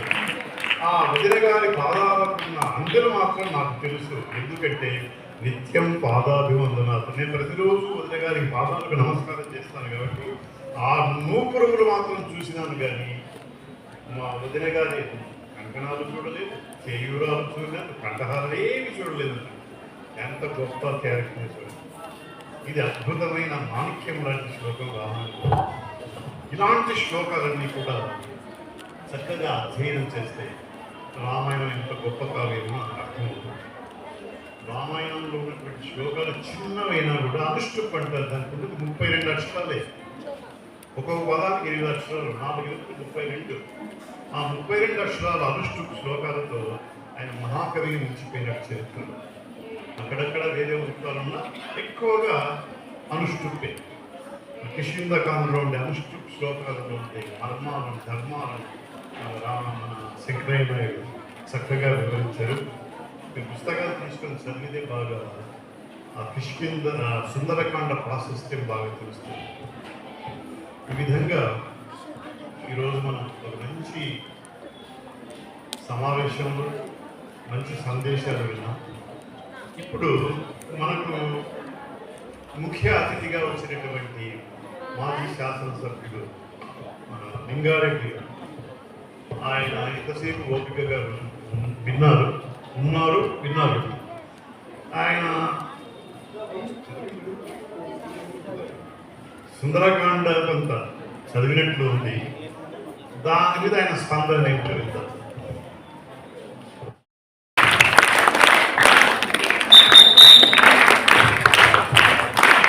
ఈనాటి ఈ కార్యక్రమానికి సభాధ్యక్షులు శతావధాని గురుతుల్యులు డాక్టర్ నరాడ రామారెడ్డి గారు, పెద్దలు కవివర్యులు, విశ్రాంత ఉపాధ్యాయులు, దస్తగిరి గారు, మరి ప్రశాంత న్యాయమూర్తి ఇస్మాయిల్ గారు, మరి ఈరోజు ఈ కార్యక్రమానికి కేంద్ర బిందువైనటువంటి సోదరులు గవర్నర్లు డాక్టర్ పోలవరపు వెంకయ్య నాయుడు గారు, మరి సోదరులు రచయిత జింకా సుబ్రహ్మణ్యం గారు, మరి కార్యక్రమంలో పాల్గొన్నటువంటి సాహిత్య అభిమానులు, ఈ కళాశాల యజమానులు, అధ్యాపకులు, ఉపాధ్యాయులు, సిబ్బంది అందరికీ నమస్కారం. చిన్నారులందరూ కూడా శుభాశిస్సులు తెలియజేస్తూ, మరి పెద్దలు దస్తగిరి గారు ఇక్కడ వరకు ఈ విధంగా సాహిత్యం కానీ చదువులు కానీ తెలుసుకొని నేర్చుకొని పరిణతి చెందేటువంటి అవకాశం ఇచ్చినందుకు ఆయనకు మనకు సందర్భంగా ఆయన నిజంగా నివాళులు అర్పించాల్సినటువంటి వస్తుంది. మరి ఈరోజు మనం చూస్తున్నాం, ఈ పుట్టు శిక్షణ పెట్టి అందులో కూడా వాళ్ళందరూ శిక్షణ ఇచ్చి సర్టిఫికెట్లు ఇచ్చి, అంటే కులాలకు మతాలకు అతీతంగా ఇక్కడ విద్య కానీ లేకపోతే శిక్షణ కానీ ఇవన్నీ కూడా జరగడం అనేది చాలా అభినందనీయం. ఈ సందర్భంగా దస్తగిరి గారిని గుర్తు చేసుకోవాలా, వాళ్ళ కుటుంబ సభ్యులందరూ కూడా మనసారా అభినందించాల్సినటువంటి అవసరం ఉంది. మరి ఈరోజు ఇది శంకరయ్య గారు రచించినటువంటి సుందరకాండ విశ్లేషణ రచన ఆయన చేసినా కూడా ప్రచురణ మాత్రం మన ఇస్మాయిల్ గారు వారి సోదరులు చేయడం అనేది నిజంగా వారికి కృతజ్ఞతాభినందనలు తెలియాల్సినటువంటి అవసరం ఉంది అందరి తరఫున కూడా. ఈరోజు మనం చూస్తున్నాం, సముద్రంలో వచ్చేటువంటి సాధనాలు ఉన్నాయేమో కానీ సాహిత్యంలో వచ్చేటువంటి సాధనాలు ఇంతవరకు రాదు. ఎందుకంటే సాహిత్యాల గురించి చెప్పే వాళ్ళకు, సాహిత్యాల గురించి వినే వాళ్ళకు కూడా సమయమే తెలియకుండా కాలం అయిపోతా ఉంది. మరి ఈరోజు మనం చూస్తున్నాం, ఇద్దరు చెప్పినట్టు అవన్నీ కూడా మరి తిరిగి చెప్పకుండా కేవలం 5 నిమిషాలు మాత్రం సమయం తీసుకుంటాం. మనిషైనా దేవుడైనా మానవీయ లక్షణాలు దయ, కరుణ, జాలి, ప్రేమ, అభిమానము, అనురాగము అవన్నీ ఉన్నటువంటి వ్యక్తులు దేవుళ్ళ కంటే కూడా గొప్ప.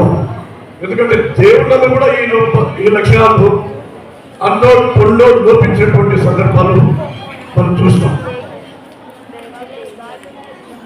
మన అదృష్టం ఏంటంటే ఈ భారతదేశంలో ఏ పురాణంలో కూడా దేంట్లో కూడా హీరోలే తప్ప విలన్లు లేదు.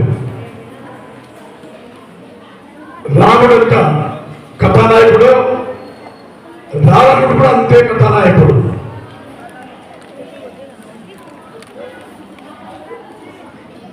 దుర్యోధనుడు, అర్జునుడు ఇద్దరు కూడా కథానాయకుడే.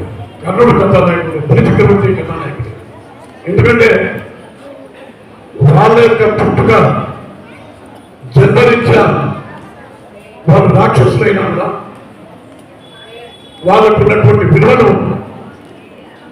దేవుళ్లతో సమానంగా అంతకంటే ఎక్కువగా ఉన్నటువంటి విషయం మనం గమనించాల్సినటువంటి అవసరం. రావణ బ్రహ్మ, రావణుడు కదా, రావణ బ్రహ్మ. ఎవరైనా సరే ఒక శత్రువు తన దగ్గరికి వచ్చి నీతో యుద్ధం చేయాలా, నీతో యుద్ధం చేసి నేను గెలవాలా, నువ్వే ముహూర్తం పెట్టంటే తన నాశనానికి తన చావుకు ముహూర్తం పెట్టేవాడు ఈ భూప్రపంచంలో ఎవరు లేడు, రావణ బ్రహ్మ తప్ప. ఈరోజు మనం చూస్తున్నాం,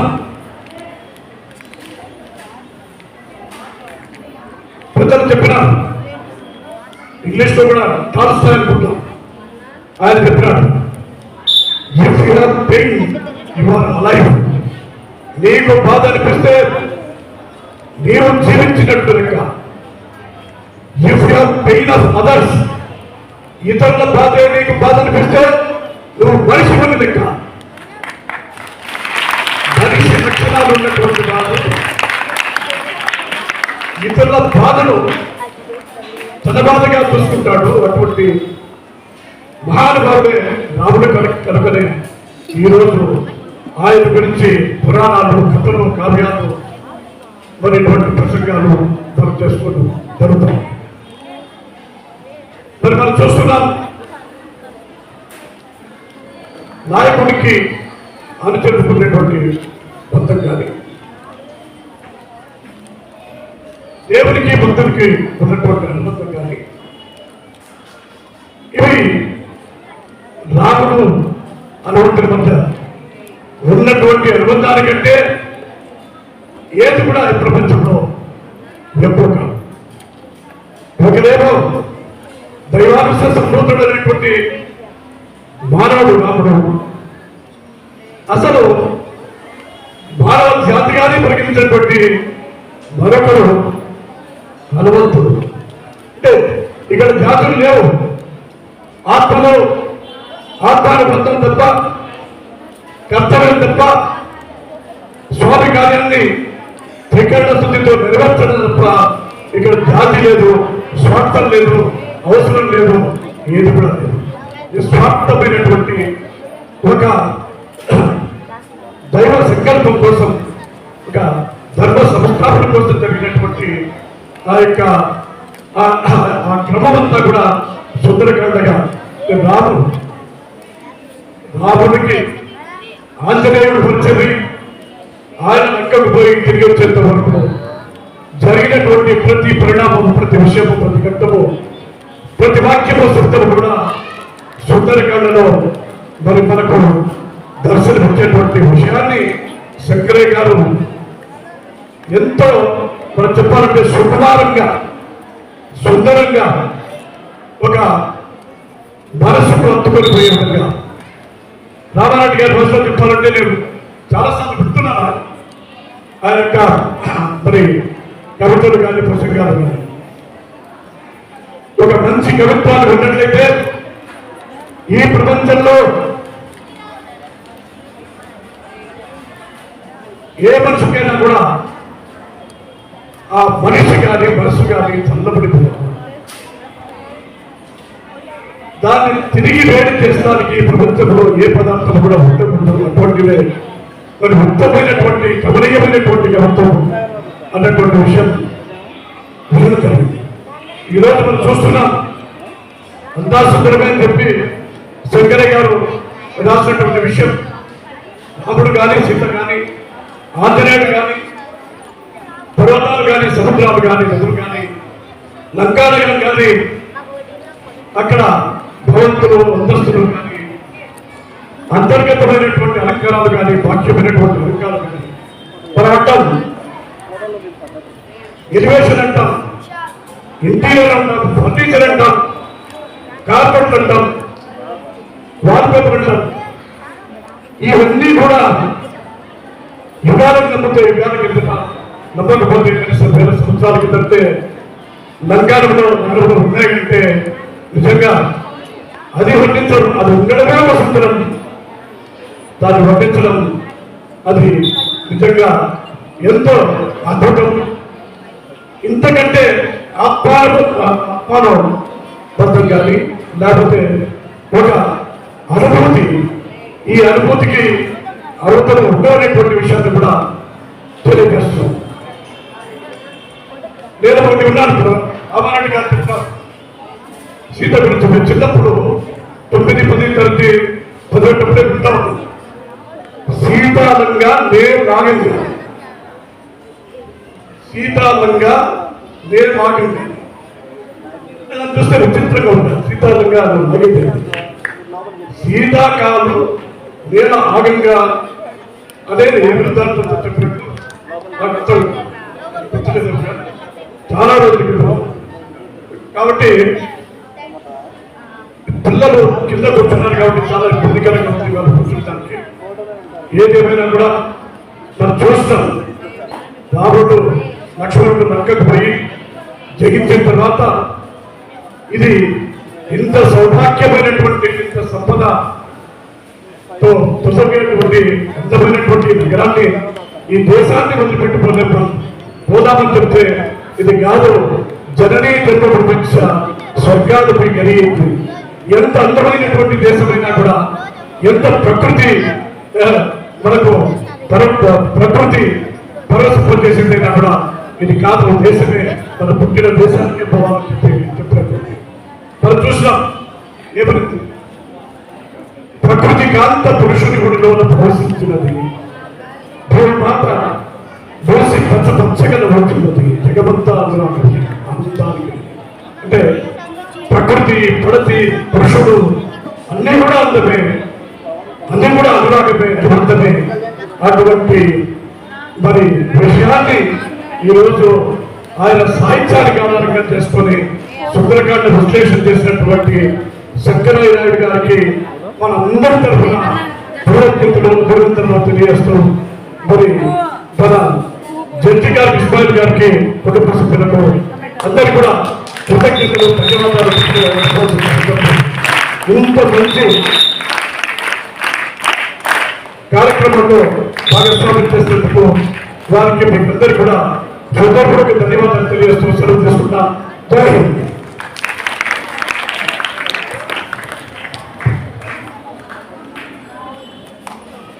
రాజకీయ రంగంలో ఉన్న, సాహిత్యంలో ఉన్న రసికతను ఆస్వాదించడం లింగారెడ్డి ప్రత్యేకత.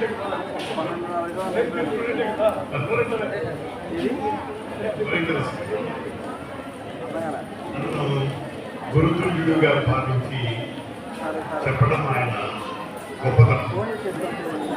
గురువులు కాదు కానీ నేరుగా లింగారెడ్డి మా పాఠశాల ఓరియంటల్ స్కూల్ శ్రీకృష్ణ గిరివామ పాఠశాల. నేను లెక్చరర్గా 1968లో చేరినప్పుడు, ఆ తర్వాత కొన్నాళ్ళకి నేను స్టూడెంట్గా వచ్చాను. నేను లెక్చరర్గా ఉన్నట్టు నేను స్టూడెంట్ కాదు, నేను స్కూల్లో నేను కాలేజీలో ఉన్నాను. అట్లా శ్రీకృష్ణ గిరివామ సంస్కృత పాఠశాలలో అధ్యయనం చేయడం వల్ల, విద్యాభ్యాసం చేయడం వల్ల ఆ సంస్కృత పాఠశాల యొక్క సంస్కారం ఆయన తప్పింది. అందుకే ఆయన సాహిత్యం గురించి అప్పుడప్పుడు పుస్తకాలు చదవడం, సభకు వచ్చి ప్రిపేర్ అయ్యి వచ్చి కొన్ని మంచి విషయాలు చెప్పడం జరుగుతుంది. మిగతా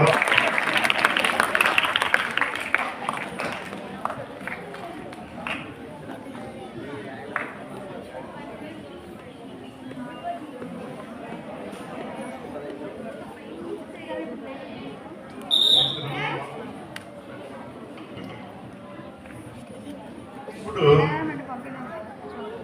సుందరకాండ గ్రంథ రచయిత విశ్లేషణకర్త శ్రీ శంకరయ్య నాయుడు ప్రసంగిస్తారు. ఆయన స్పందన తెలియజేస్తారు.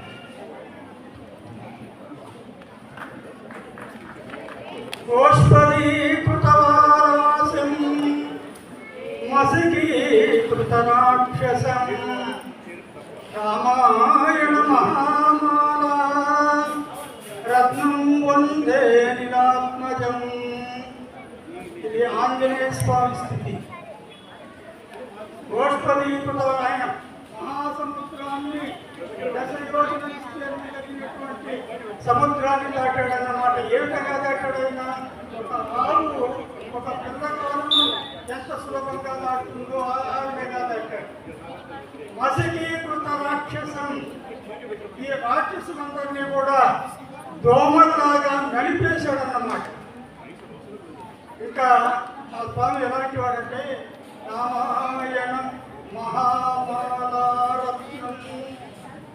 రామాయణం అనేది ఒక పెద్ద మాల, ఈ రత్నాలతో కూర్చున్నటువంటి మాల. ఆ రత్నాలతో కూర్చున్నటువంటి రామాయణంలో ఈ మాలలో ఆయన అలాంటి ఆంజనేయ స్వామిని స్తుతిస్తున్నాను అని మరి ఈ శ్లోకంలో ఉన్నటువంటిది. ఎందుకంటే సుందరకాండ విశ్లేషణలో సుందరకాండలోనే ప్రముఖ మరి గొప్ప వ్యక్తి ఆయన గురించి, ఆయన లేకపోతే సుందరకాండ లేనే లేదు, ఆంజనేయ స్వామి లేకపోతే సుందరకాండ లేనే లేదు. మరి ఈ సుందరకాండలో మరి అనేక విషయాల గురించి పూజ్యులు మరి మా గురువు గారు డాక్టర్ నల్లాల రామారెడ్డి గారు, అదేవిధంగా మా గురువు గారు బండ్ల వెంకటరమణయ్య గారి ప్రియ శిష్యులు, నాకు అత్యంత ఆప్తులు, నాకు గురుతుల్యులు అయినటువంటి ఏసీ కస్తూరి గారు చాలా గొప్ప గొప్ప విషయాలన్నీ కూడా చెప్పారు. మరి వాళ్ళు చెప్పిన తర్వాత నేను చెప్పడం కూడా ఏమంత బాగుండదు. ఎందుకంటే నేను పుస్తకం రాశాను, పుస్తకంలో ఉన్న విషయాలన్నీ కూడా ఇక్కడ ఉన్నటువంటి వాళ్ళంతా కూడా పండితులే, వాళ్ళ చేతికి పుస్తకం వచ్చింది, మరి వాళ్ళు చదువుకుంటే కూడా వాళ్ళకు అర్థమవుతుంది. వాళ్ళు ఈ చిరంజీవులు ఉన్నారు కదా, వీళ్ళకి నేను ఎప్పుడూ రుణపడి ఉంటానన్నమాట. ఎందుకంటే ఈ పాఠశాల కరస్పాండెంట్ గారు మరి సోదరులు ముగ్గురు ఉన్నారు కదా, వాళ్ళ తండ్రి గారి వాళ్ళ అమ్మగారి పేరుతో స్థాపించినటువంటి పాఠశాల కదా. నేను అప్పుడప్పుడు వస్తూ ఉంటాను, ఏదైనా వచ్చినప్పుడు అవకాశాన్ని స్వీకరించి రామదుశ్యంత్ గారితో మరి అవకాశాన్ని పొంది వచ్చినప్పుడు ఒక అరగంట అట్లా మాట్లాడుతూ ఉంటాను. సుందరకాండ విశ్లేషణం పరిపూర్ణంగా మీకు ఈ పాఠశాల విద్యార్థులకు నేను వచ్చినప్పుడు అందిస్తాను, చాలా వివరంగా కూడా చెప్తాను. మరి ఇప్పుడు చెప్పడానికి ఏంటంటే చాలా సేపటి నుంచి పిల్లలు కూర్చోవడం అనేది చాలా ఇబ్బందిగానే ఉంటుంది. ఎందుకంటే భారతస్థాపన క్రీడాసక్త ఎప్పుడు ఆడుకోవాలంటారు, బుద్ధిగా కూర్చోవాలంటే కూడా సాధ్యం కాదన్నమాట. అలాంటిది కాకపోతే 2 మాటలు నేను ఈ సుందరకాండ విశ్లేషణ రాయడానికి కారణభూతులు, మరి ఈ సుందరకాండ విశ్లేషణ వెలుగు చూడడానికి కారణభూతులైనటువంటి ఈ ప్రముఖ వ్యక్తులు ఇద్దరిని ప్రస్తావిస్తానన్నమాట. 1970లో నేను ఈ ప్రొద్దుటూరు వచ్చాను. సంస్కృత ఎంట్రన్స్లో చేరానన్నమాట. మలయాళ స్వామి ఓరియంటల్ కళాశాలలో శ్రీ నామాయలి పిల్లై గారు స్థాపించినటువంటి ధర్మ సంస్థది. అనేక మంది చదువుకున్నారు అక్కడ. మన పూజ్యులు డాక్టర్ రామారెడ్డి గారు కూడా అక్కడే చదువుకున్నారు. మరి వాళ్ళ తర్వాత నేను కూడా అక్కడ 70 చదువుతున్నాను. నేను 70లో ఈ సంస్కృత ఎంట్రన్స్లో చేరినప్పుడు మొట్టమొదట నాకు క్లాస్కి వచ్చారనమాట రామారెడ్డి సార్. అదే ఫస్ట్ క్లాస్, మొదటి తప్ప క్లాస్కి రావడం, చివరి తప్ప కూడా క్లాస్కి రావడం. కారణం ఏంటంటే సారు తెలుగులో గొప్ప పండితులు కాబట్టి తెలుగు మహాకావ్యాలు, వ్యాకరణాలు ఇవన్నీ కూడా, ఛందో గ్రంథాలు ఇవన్నీ కూడా పాటలు చెప్పేవారు. మేము సంస్కృతం వాళ్ళం కాబట్టి ఏదో ఆలోచించబడిపో ఎందుకనో మరి మా పైన వాత్సల్యము, వాళ్ళ యొక్క మాటని మేము వినాలనుకున్నామో ఏమో మా క్లాస్కి వచ్చారు. వచ్చిన రోజు ఒక శ్లోకం చెప్పారు, ఆ శ్లోకం చెప్తున్నాను. ఆ రోజు ఆయన చెప్పినటువంటి శ్లోకం ఏంటంటే, మాతృవత్ పరదారేషు పరద్రవ్యేషు లోస్తవతు ఆత్మవత్ సర్వభూతేషు యపశ్యతి సపండిత అన్నమాట. అంటే మంచి వయసులో ఉన్నారు అప్పుడు సార్, వివాహం కూడా కాలేదు. కళాశాలలో అప్పటికే 2 ఏళ్ల పాటు సర్వీస్లో ఉన్నారు. మేము అప్పుడు విద్యార్థిగా వచ్చినాము. ఆయన ఏమిటంటే అందరినీ నవ్వించాలా, అందరినీ క్లాస్లో ఉత్సాహపరచాలనే ఉద్దేశంతో చెప్పినటువంటి శ్లోకం. ఏమన్నారు? మాతృవత్ పరదారేషు. దార శబ్దానికి భార్య అని అర్థం. పరదార అంటే ఇతరుల భార్యలను మీరు తల్లులాగా చూడండి అని ఆ శ్లోకం భావం. అట్లని చెప్పేసి కనబడిన అమ్మాయినల్లా మీరు తల్లులాగా చూస్తే మీకు పెళ్లిళ్ళు కావు రాని, కనపడినటువంటి అమ్మాయిలందరినీ కూడా మీరు తల్లులుగా భావిస్తే మీకు పెళ్లిళ్ళు కావు అని. అంటే ఎంత ఎదుటి వ్యక్తిని ఎంత ఆనందపరిచేటటువంటి శ్లోకం, ఎదుటి వ్యక్తిని ఎంత ఉత్తేజపరిచేటటువంటి శ్లోకం. మరి ఆ శ్లోకం ఈనాటికి 54 సంవత్సరాల క్రితం చెప్పినటువంటి శ్లోకం. 1970 జూన్ నెలలో చెప్పినటువంటిది. మరి జూలై 1 వచ్చినందుకు 54 సంవత్సరాల తర్వాత మా గురువు గారు చెప్పినటువంటి ఆ శ్లోకాన్ని మీకు చెప్పడం నా భాగ్యంగా భావిస్తున్నాను. మరి ఇంకా ఆనాటి నుండి ఈనాటి వరకు మరి వారు పాల్గొన్నటువంటి అనేక అవధానాలలో కానీ సాహిత్య సభల్లో కానీ నాకు వీలున్నప్పుడు కూడా వచ్చాను. గత నవంబర్ 5వ తారీఖున మరి మనకు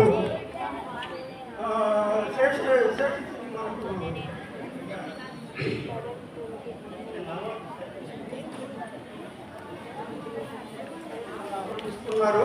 ఆ అవార్డు తీసుకుంటున్నారు అని తెలిసి నేను మరి నెల్లూరు నుంచి కూడా వచ్చాను అనమాట. నవంబర్ 5వ తారీఖు మనకేంటంటే గడియారం వెంకటశేష శాస్త్రి గారి అవార్డు అనమాట. గడియారం వెంకటశేష శాస్త్రి గారి అవార్డు అది చాలా గొప్ప గొప్ప పండితులకే వస్తుంది.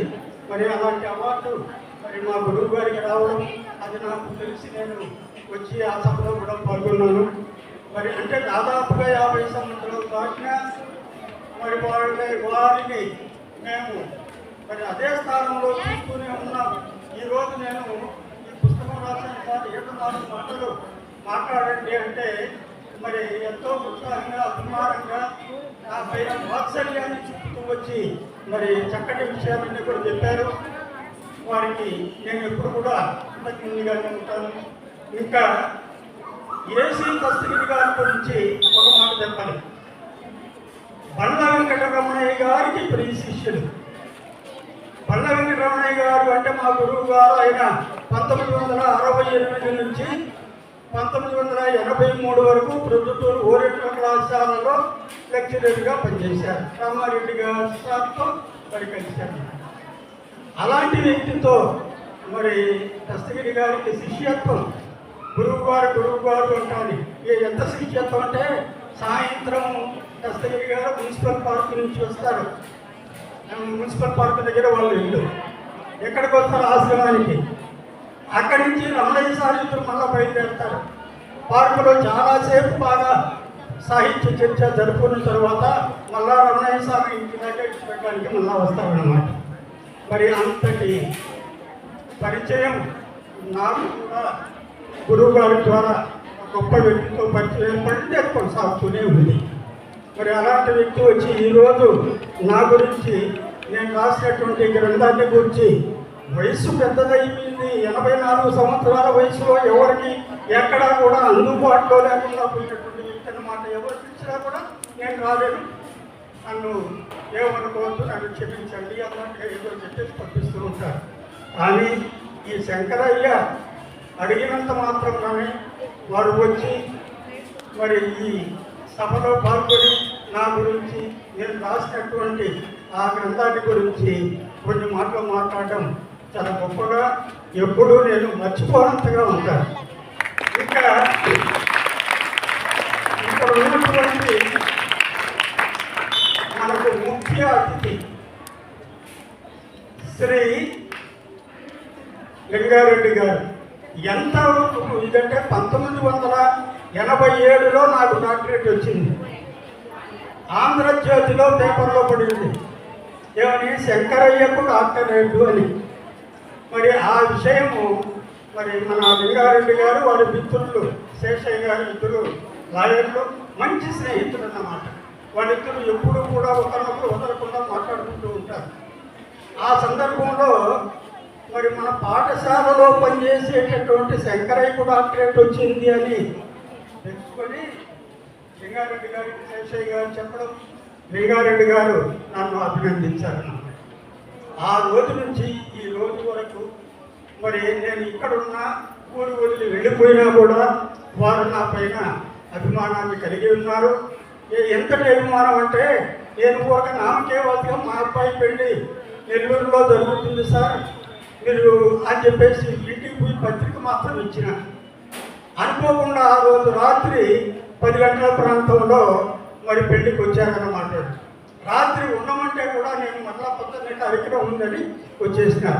ఇంకొక చిన్న విషయం కూడా చెప్పాలి, ఎందుకంటే నా పైన వారికి ఉన్నటువంటి అభిమానం, స్నేహం ఇలాంటివి ఎంత గొప్ప అంటే, నెల్లూరుకి ఒక మ్యారేజ్కి వచ్చినారు. రాత్రి 10 గంటలు అయింది. ఈ రిటర్న్ జర్నీలో ఉన్నారు ప్రొద్దుటూరుకి. శంకరయ్య గారు ఇక్కడ ఉన్నారు కదా, పక్క ఊరు కదా, నెంబర్ ఉంది, ఒకసారి ఫోన్ చేసి అనేది.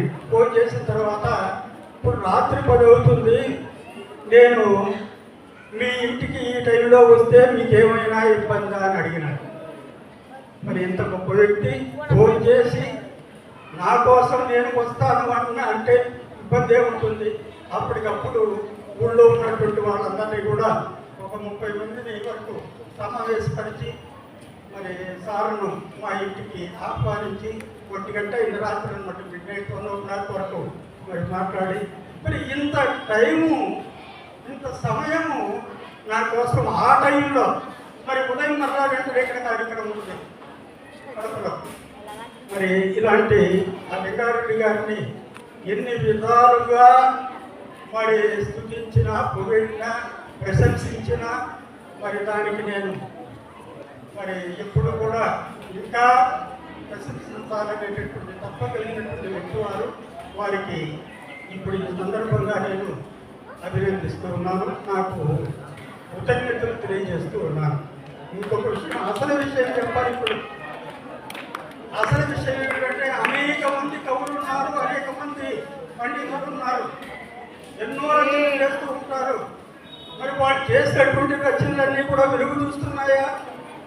చాలామంది వెలుగు చూడడం. దానికి ఉదాహరణ ఇందాక చెప్పారు మీకు, పన్నా వెంకటరమణయ్య గారు 1990లో జానకి పరిణయ అని ఒక సంస్కృత కావ్యాన్ని రాసినారు. అది చిత్తుప్రతిలోనే ఉండిపోయింది. వాళ్ళేమో 94లో దివంగతులైనారు. నేను ఆ పుస్తకాన్ని తీసుకుని చెన్నైలో మా మిత్రులు డాక్టర్ కొమ్మాటి సంజీవరావు ఉంటే ఆయన దగ్గర ఇచ్చినాను. అయ్యా, మెడ్రాస్ ఓరియంటల్ మ్యాన్స్క్రిప్ట్ లైబ్రరీలో ఈ పుస్తకం పెట్టండి, ఎవరైనా కూడా థీసిస్ చేస్తే దాన్ని ముద్రణ నోచుకుంటుంది అన్నాను. మరి దాని తర్వాత దానికి ఇచ్చాను. ఆయన నుండి దాని చాలా కాలానికి వాళ్ళ రమణయ్య గారి అల్లుడు నాతో బాగా ఉంటారు కాబట్టి, అయ్యో పుస్తకం సార్ రాసిందంటే మాకు ఒకటి తెలియదు అన్నారు. వాస్తవంగా ఏంటంటే నేను పత్రిక సార్ కూడా జానకి పరిణయ అనే ఒక గ్రంథం సార్ రాసినారా అంటే తెలిసి ఉంటుంది, మర్చిపోయినా పాపం. చాలా కాలం అయిపోయింది, నాకేమి ఎదుగుతుండదు కాబట్టి. అంటే అప్పుడు ఇది చేశారంటే అప్పుడు తిరుపతి వాళ్ళ ఆర్థిక అభిప్రాయంతో 2020లో అంటే బాగా కరోనా టైం ఉంది. ఆ టైంలో ముద్రించి చిత్తూరులో ఆవిష్కరణ సభ జరిపిన ఆ సభకు నేను కూడా వెళ్ళాను. ఇదంతా ఎందుకు చెప్తున్నానంటే అలాంటి మహాకవులు రాసినటువంటి పుస్తకాలు వెలుగు చూడకుండా ఉండిపోయినాయి. నేనేదో రాస్తే మరి నాకు మరి అహ్మద్ హుస్సేన్ గారు ఎంతో అభిమానం. ఎంత అభిమానం అంటే వాళ్ళ పిల్లల పెళ్లిళ్ళకి కూడా నేరుగా నెల్లూరుకి వచ్చి మా ఇంటికి వచ్చి మమ్మల్ని అభిమానం మరి వాళ్ళు కలిగి ఉన్నారు. అలాంటి ఇంకోటి ఏంటంటే ముఖ్యంగా నాకు వారి నాన్నగారితో పరిచయం. బంగారం గడికి అనేక మంది వస్తూ ఉంటారు, పోతూ ఉంటారు, చేస్తూ ఉంటారు, అందరితో అన్ని పరిచయం పెట్టుకుంటారు. కానీ ఎంత బాగా గాఢంగా ఉంటుందని మాత్రం అనుకోలేదు. ఎంతగానో అంటే ఒకరోజు మరి నన్ను వాళ్ళ షాప్లో చూసి అంత వరకు పలకరించినారు. పలకరించి మీరు ఏం చేస్తారు అని అంటే, సార్ నేను సంస్కృత పండితుని చేస్తూ ఉన్నాను, అయితే మీరు సంస్కృతంలో రామాయణము ఎన్ని కూడా మీకు బాగానే వచ్చి ఉంటాయి కదా అన్నారు. ఏదో కొద్దిగా సార్ అంటే రామాయణంలో నేను ఒక పాదం చెప్తాను, అది కరెక్ట్గా ఉందో లేదో చెప్పమన్నాడు. ఏంటంటే ఎత్ర నార్యస్తు పూజ్యంతే రమంతే తత్ర దేవతా అని చెప్పారు. ఎత్ర నార్యస్తు పూజ్యంతే, స్త్రీలు ఎక్కడైతే పూజింపబడుతూ ఉంటారో అక్కడ దేవతలు ఆనందంగా ఉంటారు అనేది దానికి భావం. దీనికి వ్యతిరేకంగా ఇంకేమైనా ఉంటే శ్లోకానికి 4 పాదాలు ఉంటాయి, ఇంకా 2 పాదాలు ఉన్నాయి. ఇదేమి లేదు సార్, కొద్దిగా తేడా. నేను ఎత్ర నార్యస్త పూజ్యంతే, ఎక్కడైతే స్త్రీలు పూజింపబడరో రమంతే తగిన రాక్షస, అక్కడ రాక్షసులు ఆనందంగా ఉంటారు అని. అది మా స్నేహానికి నాంది పలికింటారు. ఆ రోజు నుంచి వచ్చినప్పుడు కూడా వారికి ఉన్నటువంటి విశేషమైన వేదాలలో సూక్తాలు చెప్పారన్నమాట. ఎవరికైనా సాధ్యం అవుతుందా? ఒక 5వ తరగతి చదువుకున్నటువంటి ఒక వ్యక్తి మరి వేద సూక్తాలను చెప్పేటటువంటి పాండిత్యం మరి ఆయనలో. అందుకని నేను వారి గురించి వారి జీవిత పుస్తకంగా తీసుకొస్తే మరి మీరు ఎన్సైక్లోపీడియా అని శ్రమైక సౌందర్య జీవనాలు కష్టపడి పనిచేసే వాళ్ళను ఎంతగా అభిమానిస్తారో, వాళ్ళ కోసం డబ్బును ఎంత ఇదిగా ఖర్చు పెడతారో మరి వారి మాటల్లోనే నాకు అర్థమైంది. మరి నేను వారి జీవిత చరిత్ర కూడా నాకు ప్రయాసం రాశాను. మరి ఈ విధంగా ఉన్నాయి, చాలా ఉన్నాయి. దాంతో మరి దశరథ సార్తో నేను పంచుకున్నటువంటి విషయాలు చాలా ఉన్నాయి. మరి అవన్నీ కూడా ఇప్పుడు చెప్పడానికి కాదు, సమయం వచ్చినప్పుడు చెప్తూ ఉంటాను. ఎందుకంటే ఈ పుస్తకాన్ని ముద్రించి లోకానికి అందించినటువంటి మహోన్నత వ్యక్తులను ఆయన కన్నారు. దశరథ సార్ గారు మరి 3 వ్యక్తుల కంటే 3 ఆణిముత్యారు. ఏం చెప్తాం చెప్పండి. పెద్దవారేమో జిల్లా జడ్జిగా రిటైర్ అయ్యారు. రెండవ వారేమో ఒక ప్రముఖ బ్యాంకు మరి గ్రేడ్ 1 మేనేజర్గా చేసి రిటైర్ అయినారు. మరి 3వ వారు MA LLB చేసి లా చేసి వాళ్ళ నాన్నగారి మరి వృత్తి అయినటువంటి ఆ గోల్డ్ షాప్ నిర్వహిస్తూ వాళ్ళ నాన్నగారు వాళ్ళ అమ్మగారి పేరున స్థాపించబడినటువంటి ఈ పాఠశాలను వాళ్ళు చూసుకుంటూ ఈ పిల్లల్ని కూడా కన్న బిడ్డలాగా చూసుకుంటూ ఉన్నారన్నమాట.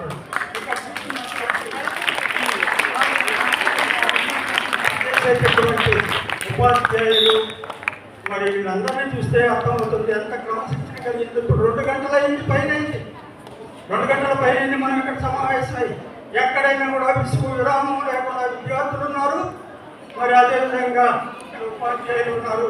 ముఖ్యంగా ఇక్కడ పనిచేసేటువంటి తెలుగు పండితులు వారిని గురించి ఒక మాట చెప్పాను.